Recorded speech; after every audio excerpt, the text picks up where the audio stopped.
ஆமா, கால்பந்து ஆட போன இடத்துல பூப்பந்து மாதிரி ஒரு பொண்ணை சந்திக்கும்படி செஞ்சியே. ஏய், பெரிய ஆள்டா நீ.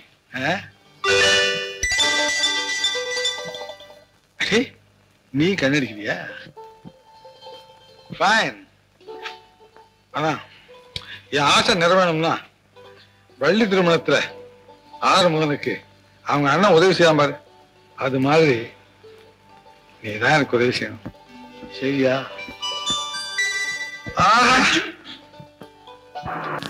Very good idea. அப்படின்னா கண்டிப்பா வந்துருவீங்களா? பழம் திங்கிறதுக்கு கூலியா வேணும். நாளைக்கு இந்த ஐயா கொச்சு முளைக்கிட்டு வந்து பொண்ணு கேட்க போறேன். சரிதானே? அப்ப நான் வரேன். ஓ,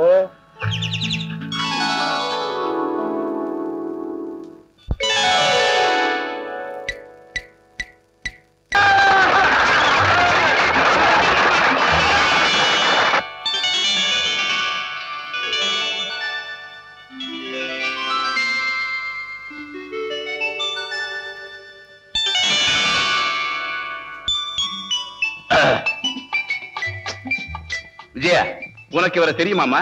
நான் அன்னைக்கு சொல்லலப்பா, கார்ல பெட்ரோல் இல்லாம போனப்போ யானைகளை வச்சு. ஓஹோ, அவருதானா இவரு? ஆமாப்பா, இவருதான் எங்க அப்பா. ஓ, வணக்கம்.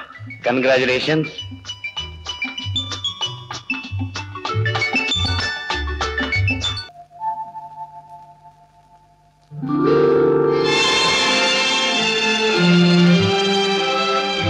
விஜயா,